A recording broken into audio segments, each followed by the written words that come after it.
Vazão em peso. Em alguns livros usam W, alguns livros usam G. Né? Então vai ser QW ou QG. Né? O livro do Frank Brunetti usa QG.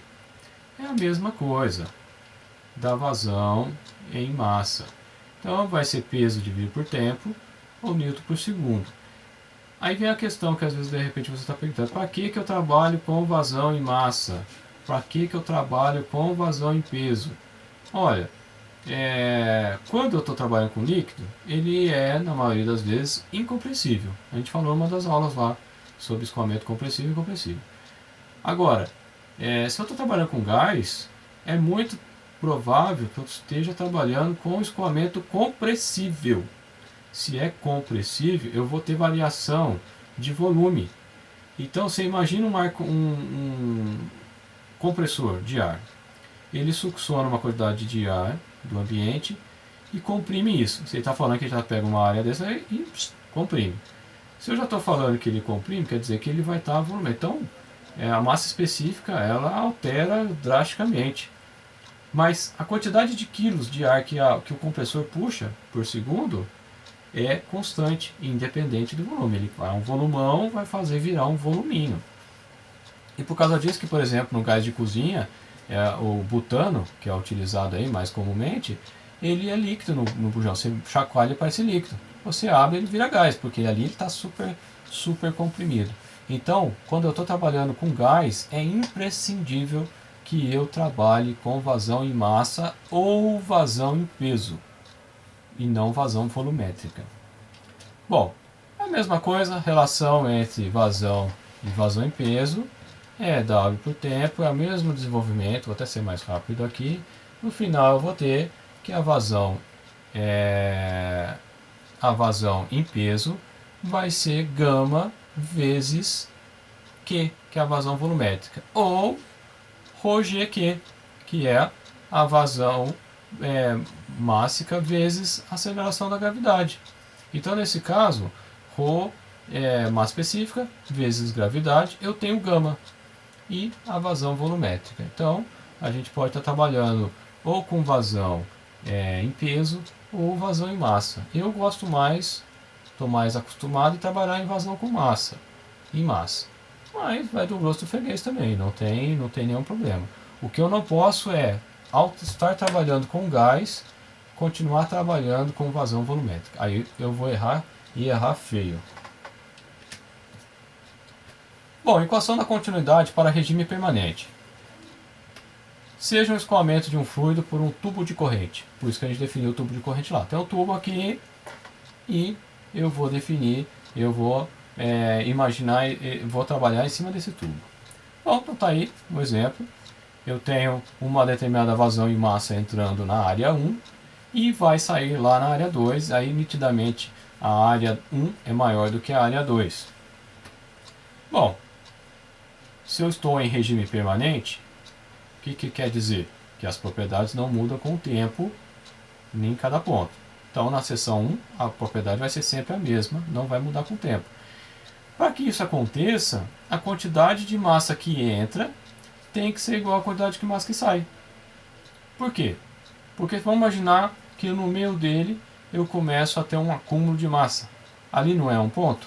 Se eu tenho um acúmulo de massa naquele ponto, a propriedade naquele ponto está mudando. Então não é regime permanente. Então a nossa propriedade, a nossa hipótese estaria falha neste momento. Isso quer dizer que QM1 vai ser igual a QM2. E também não vou ter massa atravessando a parede do tubo de corrente.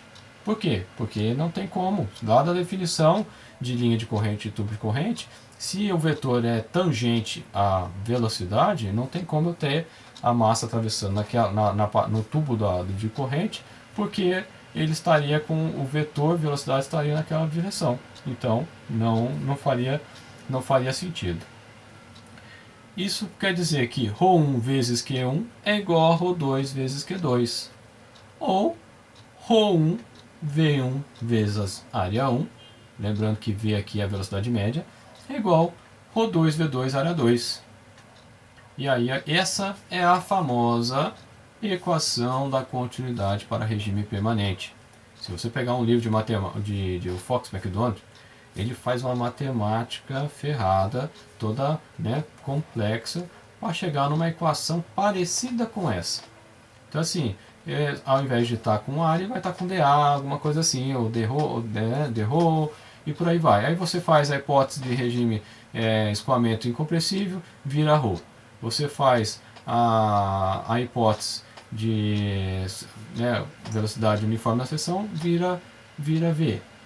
E assim por diante. Né? E faz a integral e acaba saindo nesta equação aqui, que se você praticamente, ela é prática, você pode usar ela para fazer cálculo de perda de carga tranquilo. Não precisa fazer com os cálculos da integral da vida não. Então assim, aqui dá para a gente trabalhar bem, né, do ponto de vista de engenharia mesmo. Bom, velocidade e aceleração no escoamento. Se você pegar aqui, vai ser uma equaçãozinha um pouquinho mais chatinha. Então o sistema, antes da gente falar disso, vamos falar de sistema inercial. É aquele cujo sistema de coordenadas está fixo.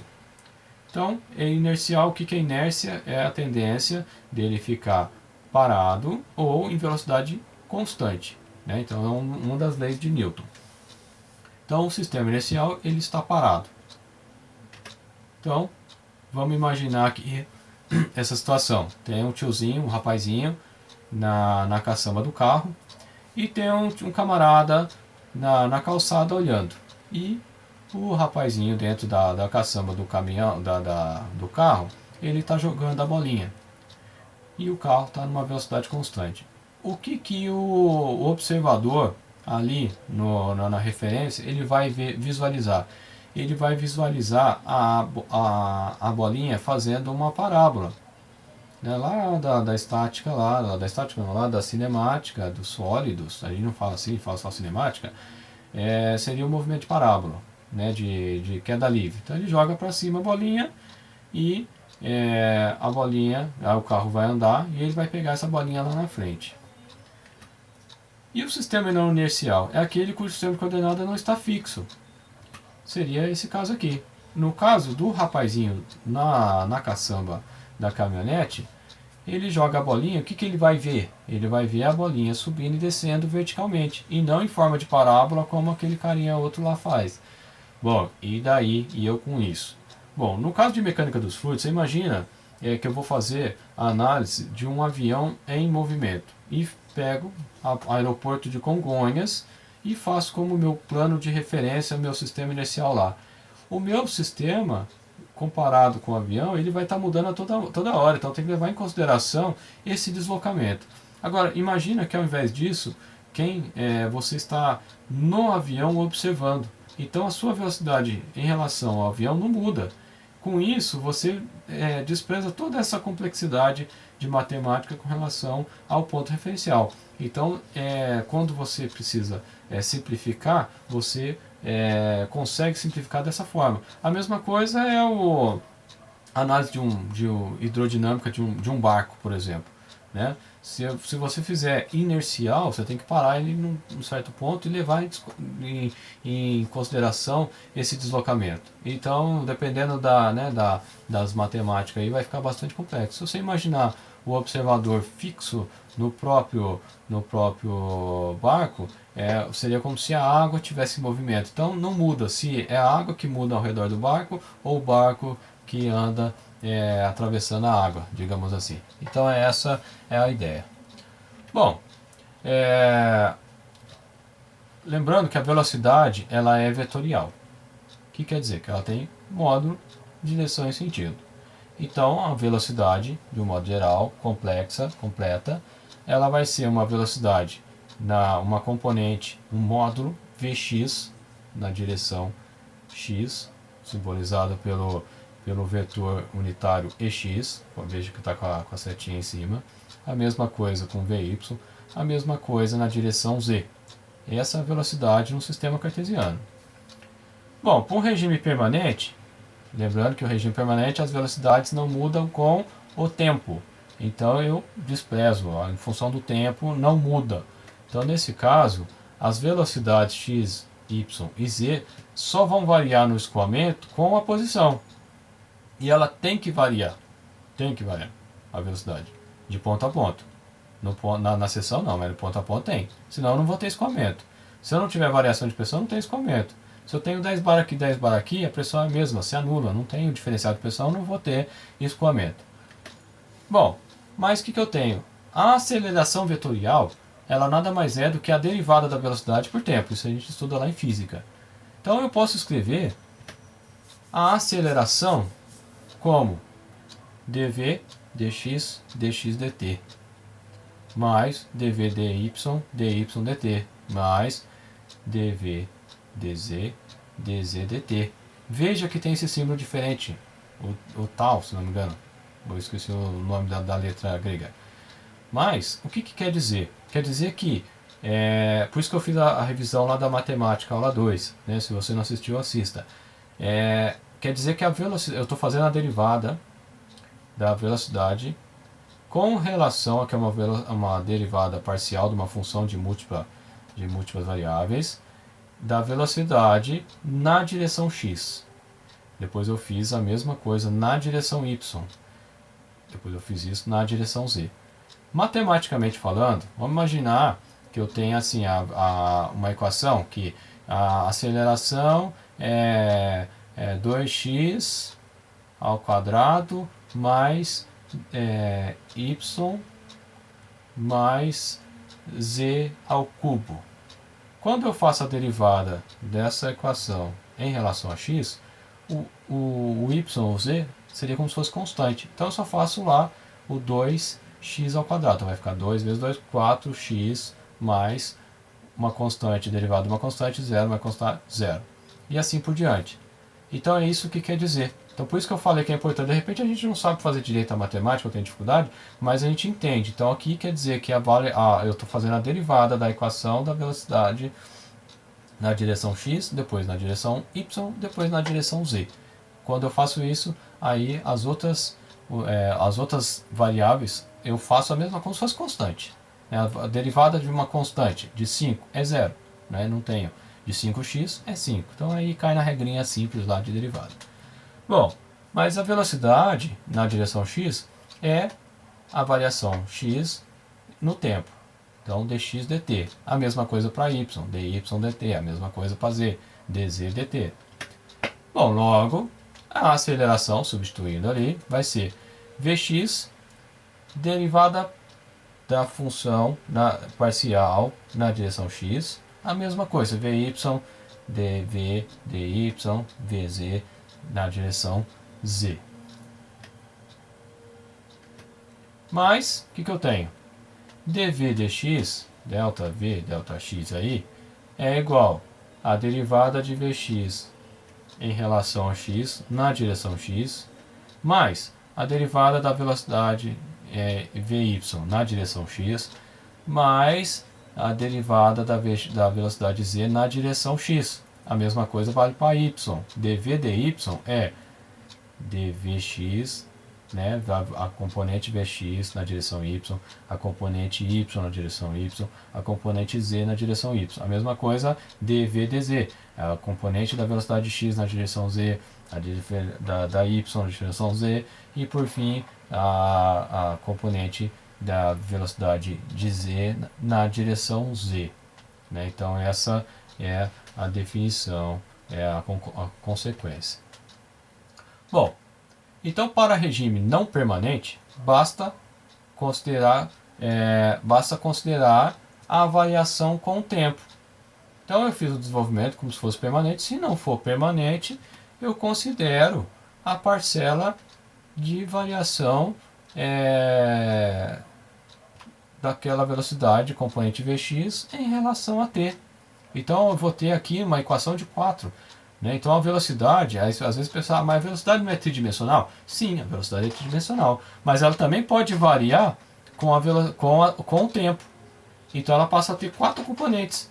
Uma direção x, outra na direção y, outra na direção z e, por fim, na direção, não na direção, mas relativa ao tempo. Aí você pode pensar assim, mas então acabou. Não pode ter variação com a temperatura, por exemplo? Pode. De repente, com a temperatura, ele influencia os parâmetros. Então passa a ter 5 variáveis. Então sim, aí volta x, y, z, que é as variáveis geométricas. Depois eu posso ter uma série de outras coisas que influenciam. No caso, o tempo, que é o mais comum, então são 4 mais comuns. Mas eu posso ter temperatura e por aí vai, né? Sei lá, posso começar a viajar na maionese aqui, né? Se o campo magnético, sei lá, aí, né, quanto mais coisas você colocar aí, mais complexo fica. Bom, por fim, então, a aceleração em y vai ser a componente vy e a variação da velocidade em y em relação a x, de y com relação a y, e a componente, a variação, né, a vz, mais a variação da velocidade y com relação a z, mais a variação da velocidade y com o tempo. Então isso seria o nosso, vamos dizer, a equação mais completa com relação à aceleração. A mesma coisa a aceleração z. Uma coisa que é importante que pode aparecer, aí ela surge lá da dinâmica de corpos rígidos, quando você começa a fazer derivada de vetores. Aí tem a tal da aceleração de Coriolis. A aceleração de Coriolis, ela é originada lá das derivadas da aceleração, que não é essas acelerações que a gente está acostumado a ver aí, né? Então, se você nunca ouviu falar, dá uma pesquisada sobre a aceleração de Coriolis. Ela é bem importante em muitos fenômenos aí, inclusive naturais, furacões, etc.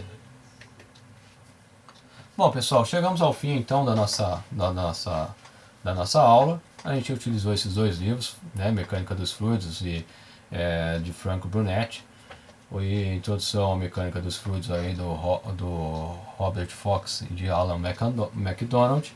Espero que vocês tenham gostado. Qualquer crítica, sugestões, pode mandar um e-mail, entrar lá na minha página do Facebook, Engenharia Companhia. Agradeço e até a próxima.